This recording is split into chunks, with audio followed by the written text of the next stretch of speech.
we have a bunch of books on the mat and we're gonna talk about them. I think I nailed that intro. Just stupid intro, I think, but whatever, it's the intro for now. Today I'm gonna just show you a bunch of books that I've been in the middle of reading, and they're in 5 stacks because it depends on how long I've kept them and how long I've been reading them, and if I put them away recently or if I'm like reading them on and off. So that's why they're stacked this way. So I'm gonna start, let's see, there's 5 stacks with this one, with this pile. So this pile is books that I have been reading, but I've left them a long time ago, so I'm not reading them at the moment. And then this pile, the one with the Monkey King, I'm on and off with these books. So the Monkey King, I've tried to read it like 5 times. That's the example. And then the pile with the Rig Veda, this one.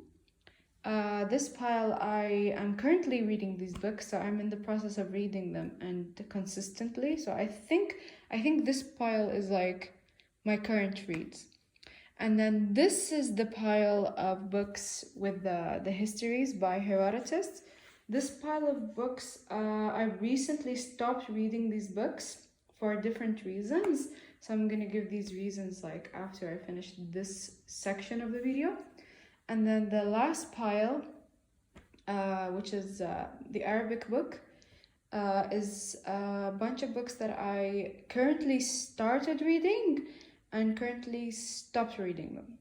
I have no idea how I'm gonna film this. I'm struggling because there's so many books. So I'm gonna start with this pile. This is Herodotus, translated by Tom Holland. This is the histories by Herodotus. First of all, this made me laugh hysterically when I first bought this book. And my sister was with me and she's like, Tom Holland wrote a history book? And I was like, not that Tom Holland. If you don't know who Tom Holland is, he's Spider-Man. And this is another Tom Holland, obviously. But like this is one of the oldest history books ever written in humankind, and it's a good reference to have. So I've gotten 208 pages through, and I have this beautiful bookmark that I use, which is fitting for the book, I feel. I stopped reading it because it was a little heavy for me, even though he writes in such a fun and interesting way. But I don't know why I stopped. I should go back to it, but I wanted like more reference of what he's talking about and who he's talking about, and I wasn't paying attention most of the time. So I thought I would reread it, or I would finish it then reread it so that I get a better view of what he's talking about. Then the next book on this pile, I don't remember which pile this was. This is books I recently stopped reading, okay? This book is called Enemy of All Mankind by Stephen Johnson. This book is about a pirate, I believe, and I love pirates. One of my favorite subjects, or one of my favorite books, is Treasure Island, and obviously this is a what they call it, non-fiction book about a specific pirate in history. And I've stopped reading it, I think because of the writing style or because I wasn't in the mood for it. I'm a mood reader, so I'm making this video so that I can put myself in reality, and like in Arabic we say al-amr al-waqa, like to put myself in this situation where I'm looking at how many books I have and how many books I have to finish before I start new books. But I keep just starting new books because I'm a moody reader. And then the third book on this pile is Sultanat Hormuz by Reem Kamali. I didn't start this book exactly, so I'm like 3 pages in, and I put it in my nightstand. I think that's what they call the table next to the bed. I put it in my nightstand and I couldn't, I don't know, I wasn't in the mood for it.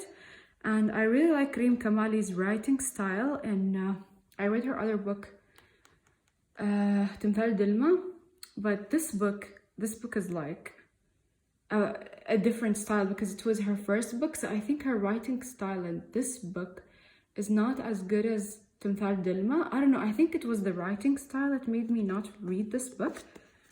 But yeah, so this book like an exhausting video to make because there's so many books to talk about. And then here we have this comic book by Osamu Tezuka. I've recently been into Tezuka a lot. I'm currently in the process of finishing his book Dororo. I didn't put it in this pile because I'm predicting that after filming this video, I'm gonna finish it. But I have like maybe 200 pages in and it's like 800 pages and I've been going through it really fast because it's such a fun book. And I think that book inspired Inuyasha, but I think I'll make a in-depth video about it later. But this book is about Buddha and I think it's about his legends and not historically accurate. It's such a fun book, but I haven't like gotten deeply into it and there's like a bunch of volumes in it. So I think I'll read this after I finish a book I'm gonna talk about later, which I'm currently reading called In the Words of the Buddha. I think that's what the name of the book is. So I want to read the Buddhist books and then read this comic book so that I have a better understanding of the reality of the story and then maybe get into the comic book version of it. And then I think this is the 5th book I'm talking about. I think so. This is Rudyard Kipling's Kim. He wrote The Jungle Book and I bought this book while I was traveling. And it was really fun to read.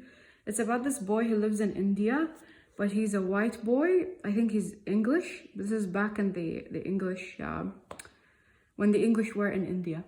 And he's kind of with the Indian community and he's describing the way life was back then and stuff. It's just a fun book to read, to understand that time period in history. But I didn't finish it, I think, because it was kind of getting repetitive or something. I don't remember why I stopped reading it, but I was just not in the mood for the way he was writing the book, or I felt like he was repeating a lot of the sentences. I don't remember why I stopped reading it. I was just fed up with it and I was like, I'll read it later. But I didn't give up on it because it's such a interesting read. And I think I enjoyed it. Like in hindsight, it's a really fun book to read, even if it's like maybe outdated now. And then I think this book, first of all, this is such a beautiful bookmark. I just want to show you.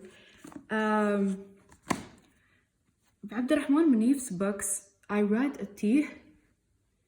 This is the Middle Milh series. It's about 5 books about the way petrol changed the life of people in the Middle East or in the Arabian Peninsula. The first book was really good in hindsight. Like while I was reading it, I was just fed up of the information he was talking about. But after I finished the tea, I really loved it. Like it's one of my favorite books. And one of my plans is I want to finish the entire Mudun al-Milh series before 2027, let's say. Yeah, so like in a couple of years, in 5 years. Okay, let's see, the next pile. Okay, first book, Don Quixote. I love Don Quixote. I think it's one of my favorite books. Actually, it is one of my favorite books. It's such a funny book. It was written in like, when was it written? 16,000s. It's still really funny. And I know that it inspired a lot of writers like Dickens and these big authors that wrote classics after Cervantes wrote this. So it's an important book to read, I feel. Everybody has... I think a lot of people spoke about Don Quixote, so I don't think I should describe it in full. I stopped reading it because I felt like there were too many things happened. Like, I don't know, I got to page 300 and I felt like it was just hilarious misadventures that he goes through, and I felt like I got the point. But I think that it's the kind of book you read, like, not in one sitting, you read it in a couple of years, because if you read it in one sitting, then you won't have that much Don Quixote. You'll have read the whole thing, and then it's gonna lose its magic. I don't know. I think that when I reread it, or when I when I try to tackle it again, maybe I'll reread it, or I'll start from where I stopped, because I feel like it's just a bunch of misadventures and I know the characters. So it's not the kind of book that's like, oh, you have to read it from the beginning to know what's happening. It's like, maybe you have to know the names of the characters or something, but it's very like, I don't know, it feels like episodic. So it's okay for me to stop and then reread it. I think that's the case, but when I start rereading it again, I'll let you know, I guess. I got tired of sitting, so I'm gonna stand. This is Dune by Frank Herbert. I keep stopping this book. Like, I keep trying to read it and I keep stopping it because it's just such an exhausting book to read. There's, I don't know what it is about authors who are Libras. I noticed this, which is a weird thing to say, honestly. Like, why would the horoscope of an author ruin my reading experience? But I noticed this about Libra authors. They write in a certain way that I just can't. I don't know what it is with their way of writing. It's always, they have like these really interesting concepts. Like, for example, we have like Frank Herbert, he's a Libra, right? And then we have what's his name? This author, what's his name? Philip Pullman. He's also a Libra. And their concepts are so interesting, but the way they write is so, like, I don't know, I can't with the way he writes. So I don't know if it has to do with his horoscope or not, but I noticed this.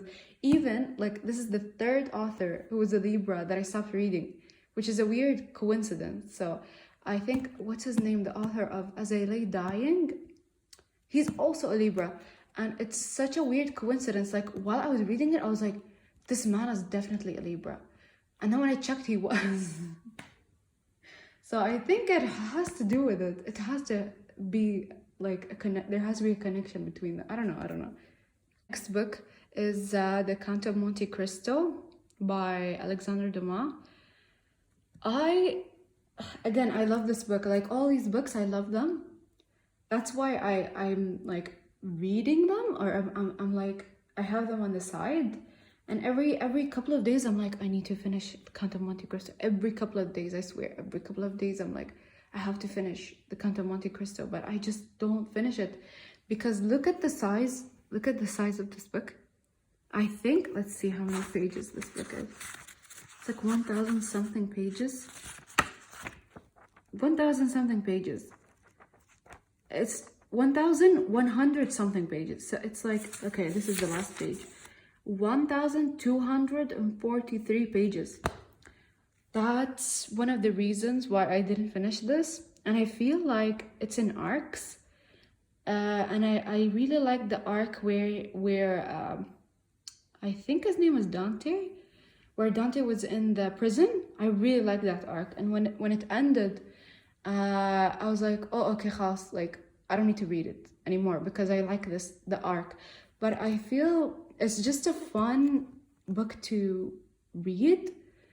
And it feels more like a comic book than a book because it was serialized, I believe, back in the day. It's such a fun book. Like, it's such an entertaining book to read. And I think one day I'll just have to just sit and read it. The problem is I finished, let's say, how many pages is this? Like 260 pages by audiobook. So when I was listening to the audiobook, I was so immersed in the story. And then when I started reading it, it was different experience for me. I think it's like a whole thing. It's a whole thing. I think maybe I should pick up the audiobook or something, because reading it like physically is a different experience. Okay. Now we have this book called Al-Ayyam by Taha Hussein. This book is about this man who is blind or visually impaired. I'm not sure what the wording or the phrasing I should use this. And he just talks about his experience and his life. I think it's an autobiography, I'm not sure.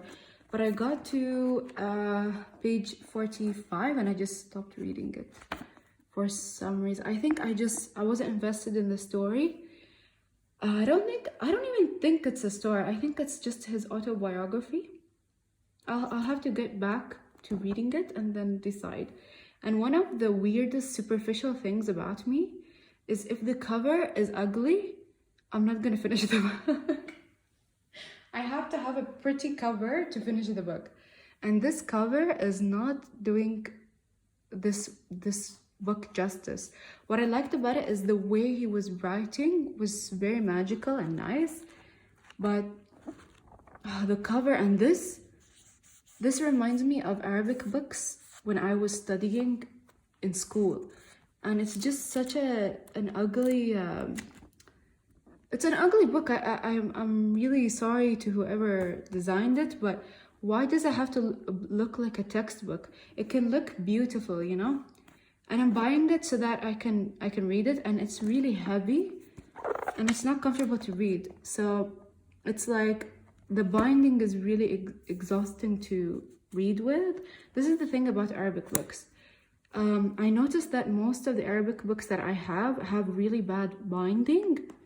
And I don't know, Arabic publishers need to fix that, honestly. So I'm gonna talk about the big books to just get them out of the way. This, I think I spoke about it before. تاريخ العرب قبل الإسلام by Muhammad Sahel Taqoush, I think his name is. This book, I spoke about it in a previous video, but it was in Arabic. And of course, if I ever review this book, it's going to be in Arabic.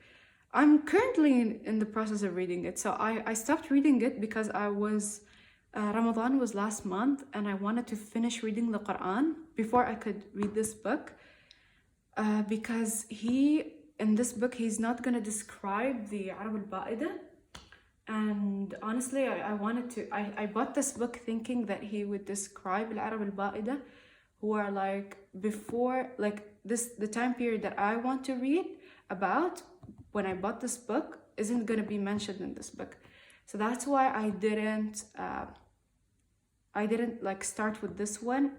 I started with the Quran because the people the Quran talks about are the people who I wanted to know about, and chronologically they come before these people.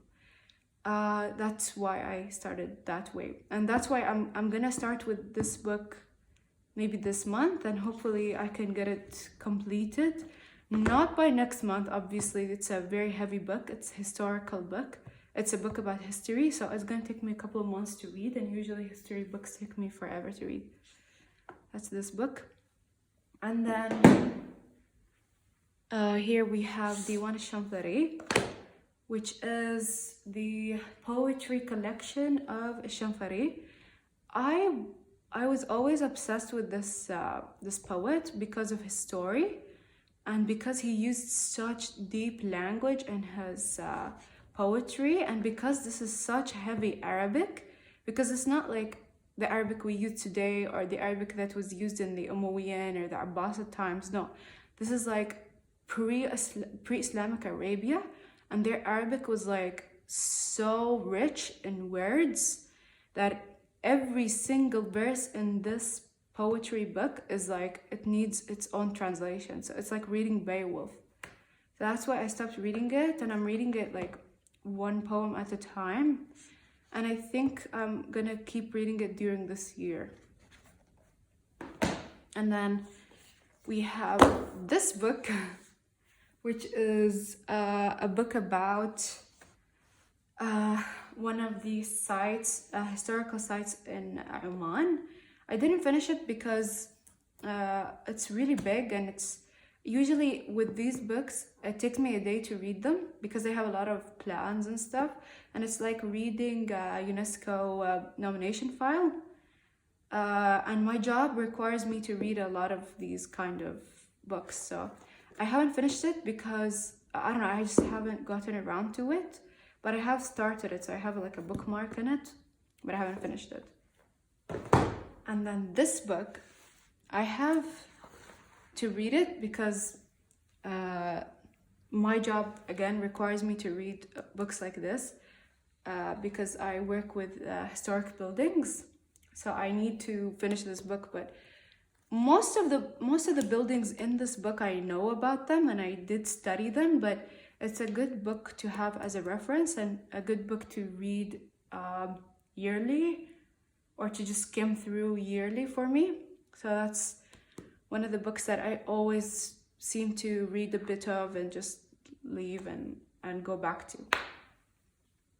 So reading this book, I forgot to mention it.